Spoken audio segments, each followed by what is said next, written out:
will admit I have completely avoided this year's World Economic Forum.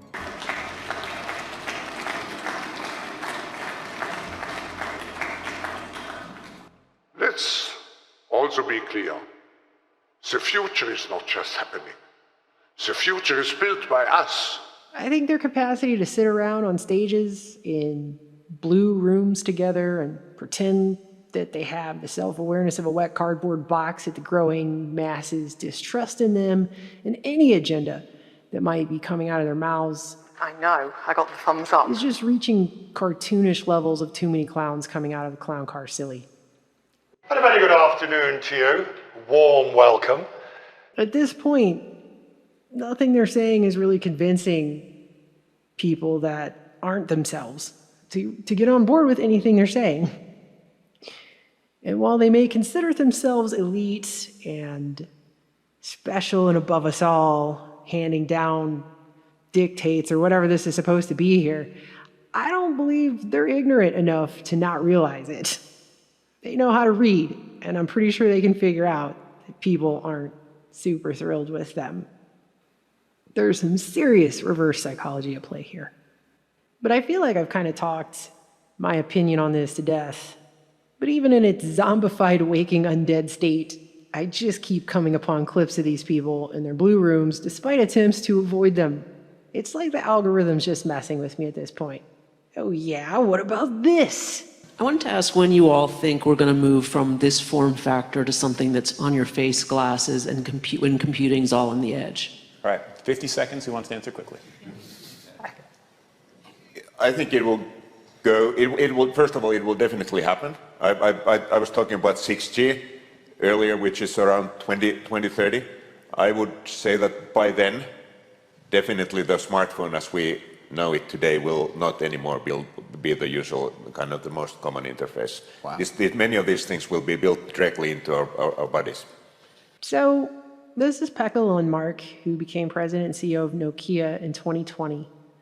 And he recently appeared in one of WEF's blue rooms there, where he told an audience member that he believes by the rollout of 6G, which they apparently plan to be doing around 2030, the smartphones people are walking around with in their hands right now will be obsolete, and these devices will instead be built directly into people's bodies. And before I make the actual point that I came on here to make, can I just say, I really wish that all of these people would stop acting like this is just the next logical step for this technology. What other technology is that the next logical step ever? It's not like they came out with a microwave oven and then the next logical step was put it directly in your mouth so it could cook the food while you eat it, or wow, bicycles are really great, get places really fast. Next logical step, can I attach that to my ass just right to me all the time? All the time. I want the bicycle to be part of so that I don't have to ever be separate from it. I want it to just be right up in there. This is not the next logical step is put it in your body. I feel like that's silly. The way that they talk about this, like we're all just supposed to know that and accept that and think that that's normal to do. It's if you really just step outside of it for a second as if you were, an alien from outer space or something, in one of the comic books that passes as a History Channel show these days. We became human.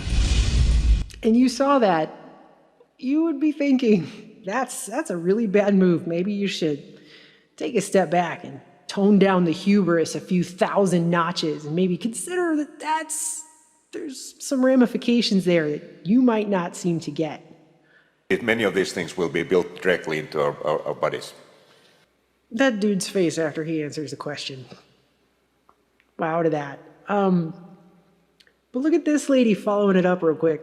And one of the important statements we, I think, made at our most recent developers conference is that we believe that one of the big advantages of augmented reality is actually solving problems here on Earth, and it will be things like having glasses and being able to translate as you speak with glasses, and those are very close.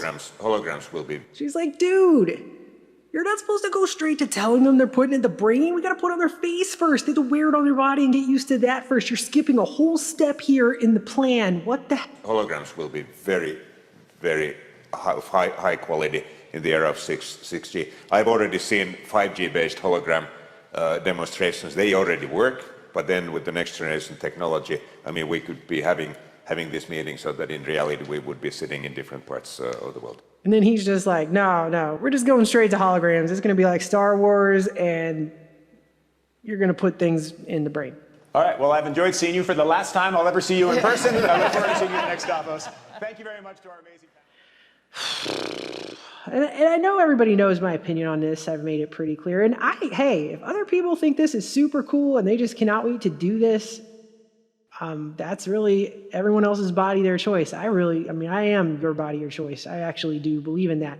If those people want to make that decision for themselves, I am not in any position to tell them not to. But I feel like I at least have to bring up a point about this, because I don't think these transhumanists have really thought through, okay, what happens when they become obsolete?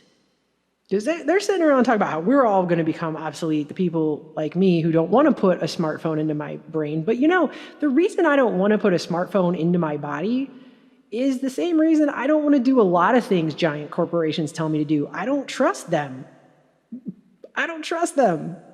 And to trust them with something that's to that level, I mean, we've already been told over and over about these phones, how they're tracking us, how they're tracing on us, how they're spying on us, how we're being manipulated by the algorithms and the technology that these phones employ with increasing efficiency. But somehow, at some level, we're supposed to just put all that to the side, just sweep that on over to the side there, step over that giant mountain of bullshit, essentially, and then give up all autonomy altogether and say, no, I think this will go well. You sit down at your computer, if you have Windows on your PC, and it doesn't go well. You know that you can't keep your old version of Windows. You have to just keep upgrading, and then there's all the glitches and the blue screens of death. Hey, let's put that whole mess inside the body, right? Why would anybody... I have a pretty strange imagination. I think probably most people would say that I can go many, many places within the realms of my mind. One place I have a very hard time getting to is how are people actually going to put a 6G emitting smartphone in their brain, and society is going to just continue to function with that. It's barely functioning now with people having these things in their hands. But that's not even really the bigger thing, I think, is that we're going to continue to pretend like non-ionizing radiation doesn't exist, or if it does, it's not anything we need to talk about, think about, learn about, be concerned with. We're going to continue to pretend like our entire body isn't run on electrical signals, though. That doesn't make sense to me. So we're going to have a 6G device in the body or in the brain or whatever it is.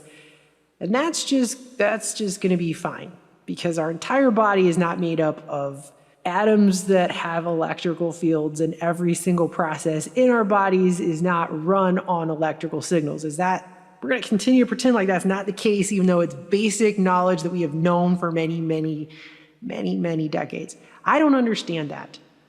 I cannot wrap my mind around that unless we're just going to pretend like that's not the case. And I don't know how everyone's going to be able to do that. I just can't see this actually working out. I don't think the body itself was meant for that. And I don't think our society is ready for anything even remotely close to that. All of the things, they're just too many. I could go on all day.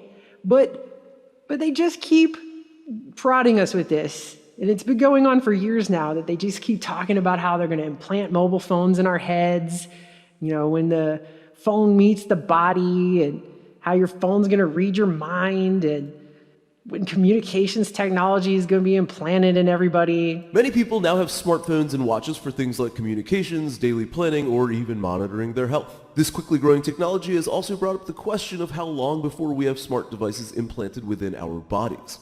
We're still quite a ways away from this being an off-the-shelf option for shoppers, but scientists have been exploring this topic for a myriad of different applications. And they just try to make it sound so cool. With no downsides. There's no downsides here. It's just going to be so awesome when that's happening. Even Elon Musk and his Neuralink presentation was making jokes about updates to brain implants. It's basically Bluetooth to your phone. Because we'll have to watch the App Store updates for that one. Make sure we don't have a driver issue. Updating. And openly admitting to the people who came to watch the presentation that it would be very unethical to put ads in your brain. There's no advertising. I mean, Jesus. I mean, you'd have really no escape. We cannot do that. That would be an ethical barrier. Well, at least he thinks that or claims to, but I don't. Do you really think all these other corporations think that? I mean, these are corporations who have fought for things like putting electric billboards in the sky. Okay? These are the same corporations that have plundered the earth of resources, desecrated it, turned many of our rivers into toxic wastelands. I mean, but it'll be fine when it's inside you. Don't worry, you're going to be covered, right? Well, this is an article that came out earlier this year. And this is what I mean by, I don't even have to list all the reasons because they come out on their own. What happens to these transhumanists when they become obsolete? Because that'll be a pay-for-play system if one has ever been designed, ever. That one will be it. And it'll be a pretty serious one too, since it's in your body. If you don't like it, what are you going to do? You would have to pay to get it removed if you haven't already damaged something that's not fixable once it's removed. Things like brain tissue, once you put something in the brain, you have altered that tissue. It is not, you can't change it back. It's not Play-Doh. The brain is not Play-Doh. I feel like I shouldn't have to say that to people, but it's not Play-Doh. It doesn't magically change back. It's not a transformer. I just want to read this article to you. And I don't want to read the whole thing because it's actually extremely long. But I think everyone should consider this because this is the future that they're selling us. This is the other side of it that they don't like to talk about when they're too busy talking about, ooh, the mobile phone in the future is going to be so cool when it's jammed in your brain and you can't take it out. Super.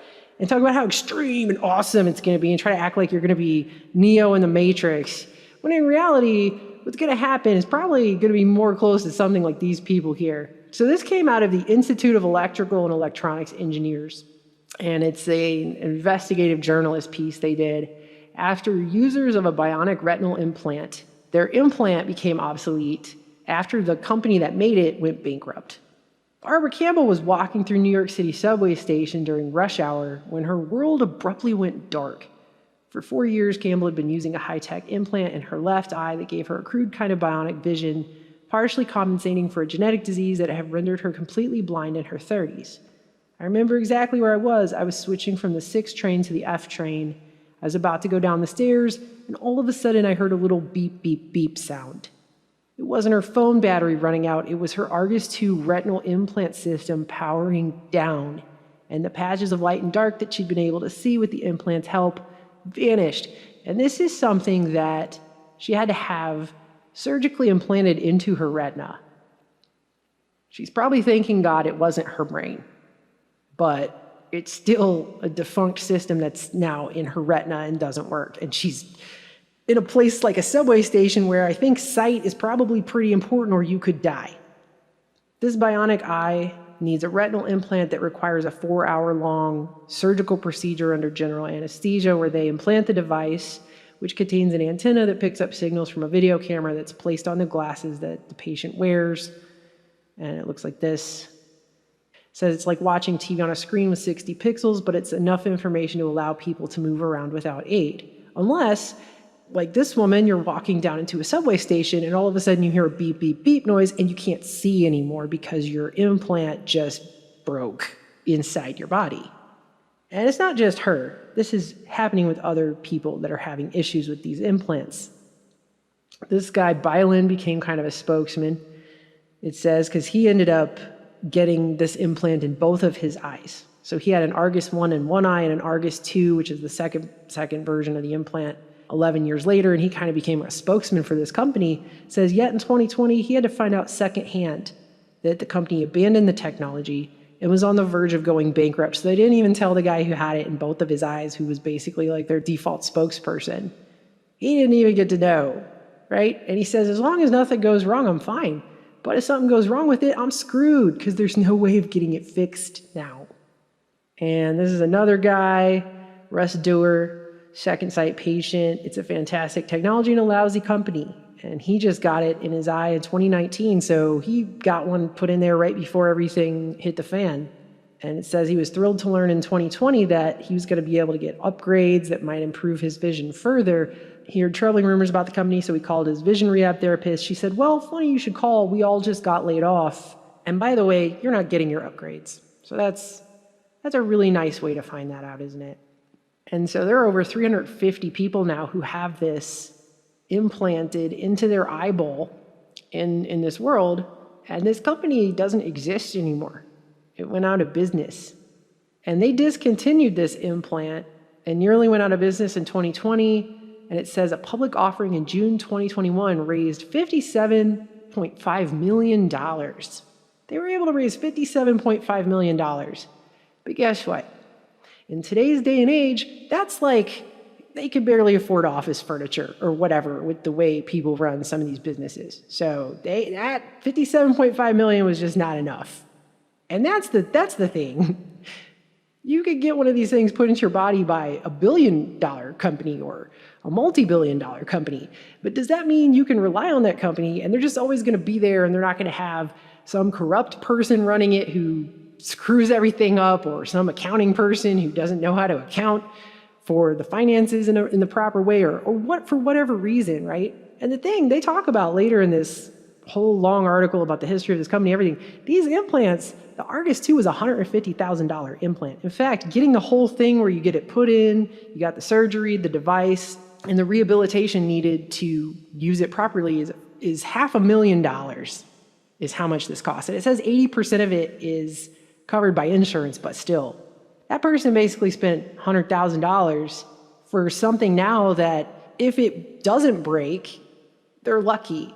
If it does break, they're completely screwed. And that's being in a horrible position where you're blind and you are being promised something approximating sight, which I can only imagine would be really tempting and very hard to turn down.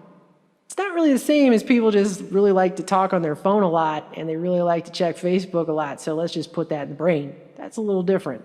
But it happened to these people, you know, and this is awful. This is really awful. I cannot imagine what it would be like to be blind and being aided by something I had to go through a painful surgery to have put into my head and spend all this money on and be walking into a subway trusting that company and trusting that technology is going to work. And then if it doesn't, I might accidentally walk off the subway platform and get hit by a freaking train. That's crazy.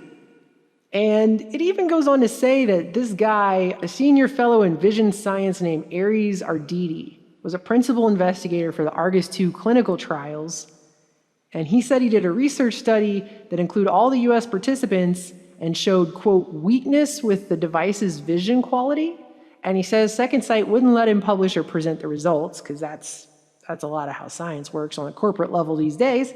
And the company says it disagreed with his analysis and so discouraged him from publishing it, which, by the way, is not science.